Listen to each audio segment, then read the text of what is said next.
का पार्टी और पक्ष बाजू रखो। पार्टी और पक्ष को हम तो हमेशा बगल में रखते हैं जब कौम और मिल्लत की बात आती है। आपने देखा होगा कोर्ट के अंदर भी हमने बोला कि पार्टी को बाजू रखो, इंसानियत के नाते आओ। हम इंसानियत के नाते बात करते हैं और अब तो हमारे हुजूर पे आ गई, हमारे हुजूर की शान में गुस्ताखी किया। हम सबको एक जगह आना चाहिए, एक साथ आना चाहिए, एकजुट एक जान होकर उसको अरेस्ट कराना चाहिए, ऐसा मैं आपके माध्यम से कहता हूँ।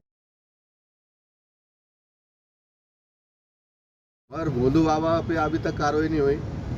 देखिए, सबसे पहले तो मुझे जैसा मालूम पड़ा, मैं 4-5 दिन से बॉम्बे था कि हमारे साहिब खां पठान गुस्ताखे रसूल और पाखंडी महाराज सुअर की औलाद जिसने हमारे हुजूर के शान में गुस्ताखी की, इस कमीने को, इस खबीस को जब तक के अरेस्ट नहीं होता, साहिब खां पठान नहीं, हमारे फैसल खान, तमाम लोग, शहरान औरंगाबाद के उलमा मौलाना से भी हमारी बात कंटिन्यू चल रही है। ये कोई पार्टी और पक्ष का मामला नहीं है, ये हमारे हुजूर का मामला है। हमारे हुजूर के शान में अगर कोई गुस्ताखी करता है, कोई पाखंडी, कोई सुअर की औलाद, तो उसके लिए हमको, अगर उसको अरेस्ट नहीं होता है तो बड़े पैमाने पे उलमा मौलाना से बात करके हमको सबको एक जगह बड़ी तादाद में आम खास ग्राउंड भराना पड़ेगा। जैसा इससे पहले हमने एनआरसी के लिए भराया था, ऐसे ही आम खास ग्राउंड भराना पड़ेगा, तब उस पर जाके अरेस्ट होंगे। और आज आपने देखा होगा, हमने देखा, सबने देखा, पूरे महाराष्ट्र ने देखा, पूरे देश ने देखा कि सीएम बोल रहा है कि उसके बाल को भी धक्का नहीं लगने दूंगा और उसको प्रोटेक्शन दे दिया। अरे सीएम रहो या पीएम रहो, अगर ऐसे गुस्ताखे रसूल को अगर पाठिंबा देगा तो हम लोग चुप बैठने वाले नहीं। और अगर तू पाठिंबा दे रहा है और तू अगर उसको अरेस्ट करने नहीं लगा रहा है सीएम, तो तेरे को हमारा आह्वान है, हम तेरे को चैलेंज करते हैं कि हम हाई कोर्ट जाएंगे। हाई कोर्ट से जाकर सीएम रहो या पीएम रहो, कानून सबको बराबर है। भारत रत्न डॉक्टर बाबा साहब अम्बेडकर ने हमको संविधान दिया, संविधान के तहत मेरी उलमाओं से बात चल रही है, कल मौलाना से भी बात किया मैंने, वो लोग भी डिस्कस कर रहे हैं कि इसको कैसे कोर्ट में जाना, हाई कोर्ट में जाके हम उसको जब तक के अरेस्ट, चाहे वो रोड पे आके कराओ, रास्ता रोको करके कराओ, बड़ा धरना देके कराओ या कोर्ट के माध्यम से कराओ, हम उस गुस्ताखी रसूल को सलाखों के पीछे देखना चाहते हैं। और अल्लाह के फजल करम से हम उसको पीछे सलाखों के डाल के रहेंगे, चाहे उसके लिए कुछ भी हो जाए। सीएम कुछ बोले, पीएम कुछ बोले, लेकिन हमको संविधान दिया हुआ है भारत रत्न डॉक्टर बाबा साहब अम्बेडकर ने, हम संविधान के तहत कोर्ट में जाके उसको अरेस्ट करने लगाएंगे। ऐसा आपके माध्यम से मैं शहरान औरंगाबाद को, महाराष्ट्र को बताना चाहता हूँ। और रहा दूसरा सवाल कि ये पाखंडी अगर स्टेज पे बैठ के बोल रहा हूँ कि मैंने जो बोला और माफ़ी भी नहीं मांगेगा, तो हम तेरे को जब तक के सलाखों के पीछे डालेंगे नहीं।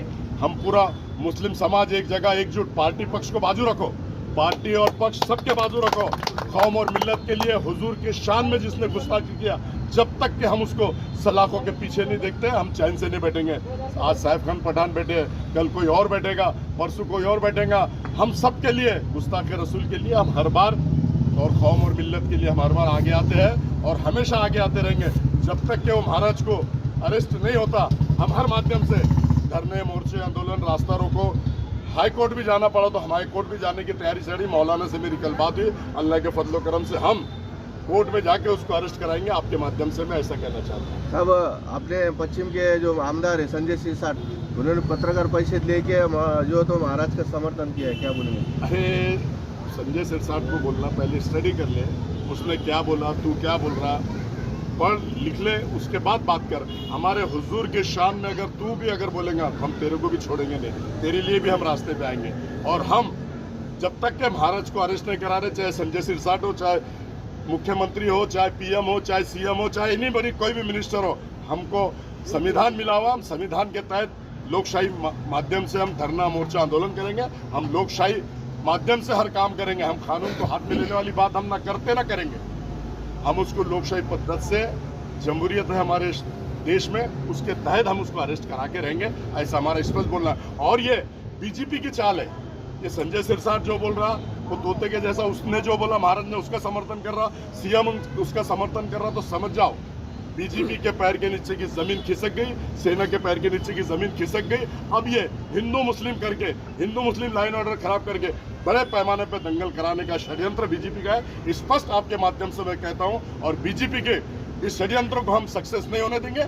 हम भी जब तक के वो अरेस्ट नहीं होता, हम भी लोकशाही पद्धति से हर धरना, मोर्चा, आंदोलन करेंगे, ऐसा हम आपके माध्यम से कहते हैं। सर, कुछ मुसलमान जो है तो बीजेपी में है, शिंदे गुट में है और यहाँ पे आके समर्थन नहीं कर रहे, क्या कहेंगे इनके बारे में? देखो अब कौन बीजेपी में है, कौन शिंदे गठ में है, मुझे मालूम नहीं, लेकिन मैं और हमेशा कौम और मिल्लत के साथ हूँ। जो हुजूर की गुस्ताखी करता है, मैं साहिब खान पठान के साथ हूँ, मैं फैसल खान के साथ हूँ, हर मुसलमान के साथ हूँ। लेकिन अब वो कौन है, क्या है, कौन सा मंत्र नहीं दे रहे, उसके बारे में मुझे मालूम नहीं है, इसलिए मैं उसके ऊपर कोई टिप्पणी करना नहीं चाहता। तो इससे पहले भी नुपुर शर्मा ने जो आप के शान में गुस्ताखी करी थी और प्रकाश अम्बेडकर साहब जो है तो विधानसभा में बिल लाना चाहते थे, लेकिन क्या दिक्कत है? देखो, जब वो बिल उन्होंने पेश करने के लिए बोला था, बिल पेश हुआ, लेकिन जातिवाद शक्ति बीजेपी, अगर वो बिल हमारे आदरणीय बाला साहब अम्बेडकर ने कहा था कि बिल पेश करो, और पेश हुआ था बिल, लेकिन ये जातिवाद शक्ति अगर वो बिल उस दिन पास हो जाता तो आज इसकी माने नहीं जनी कि इस तरह की भाषा हमारे हुजूर के शान में बोले और गुस्ताखी करे। अगर कड़क कानून बन गया, आज भी कड़क कानून बनना चाहिए, और कड़क कानून जब बन जाएगा तो अल्लाह के फजल करम से ऐसा कोई भी पाखंडी महाराज, कोई भी सेना, कोई भी बीजेपी, इस तरह की कोई भी महाराज रहो, हमारे हुजूर की शान में ऐसी गुस्ताखी नहीं करेंगे, ऐसा मैं कहना चाहता हूँ। सर 2-3 महीने रह गए विधानसभा इलेक्शन के वास्ते, कहीं ना कहीं राजकारण हो रहा है। देखो, जो राजकारण कर रहा है उनको राजकारण मुबारक, लेकिन हमारे हुजूर की शान में गुस्ताखी हुई। हम हुजूर के लिए यहाँ बैठे हैं। हम राजकारण जब स्टेज सजेगा, जब इलेक्शन आएगा, तब हम राजकारण की बात करेंगे। आज हमारे हुजूर की शान में गुस्ताखी हुई, हम उसके लिए रोड पे बैठे हुए। हमारे साहिब खान पठान 7वां दिन है आज 7 दिन से बैठे, और वो आगे भी बैठते रहे, और उनके साथ हमेशा है, तन मन धन से उनके साथ है। और हुजूर के शान में गुस्ताखी करने वाले को जब तक अरेस्ट नहीं होती, हम हर मुसलमान के साथ है, उलमा मौलाना के साथ है, नौजवान के साथ है, बुजुर्गों के साथ है, और हम हमेशा साथ में रहेंगे, ऐसा हम कहते हैं। सर, ऑपरेशन के बाद आगे की लड़ाई क्या रहेंगी? अब आगे की लड़ाई हम उलमा मौलाना से भी बात कर रहे हैं, कल भी हमने बात किया, इनका क्या धोरण है और भी लोगों का क्या धोरण है। ये देखो, एक आदमी अफसर खान अगर कुछ बोल दे तो कुछ होता नहीं, साहिब खान पठान कुछ बोल दे तो कुछ होता नहीं, फैसल कुछ बोल दे तो कुछ होता नहीं। इसमें उलमा मौलाना को भी हमको साथ में जोड़ना पड़ेगा, कौम और मिल्लत के सभी नौजवान साथियों को जोड़ना पड़ेगा। जो जिम्मेदार है लोग, उनको सामने लाके, उनको साथ लाके जोड़ना पड़ेगा। पार्टी और पक्ष बाजू रखो, पार्टी और पक्ष को हम तो हमेशा बगल में रखते हैं। जब कौम और मिल्लत की बात आती है, आपने देखा होगा कोर्ट के अंदर भी हमने बोला कि पार्टी को बाजू रखो, इंसानियत के नाते आओ।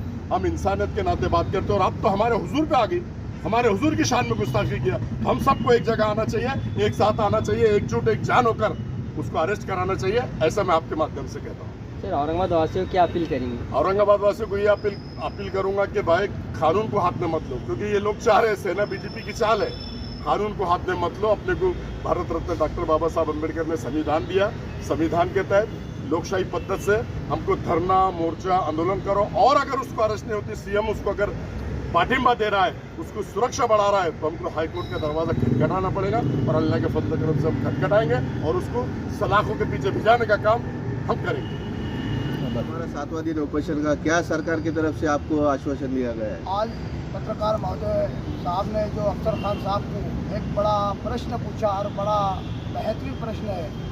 क्या भाई ये बिल प्रकाश अम्बेडकर साहब ने जब वहाँ पे पेश किया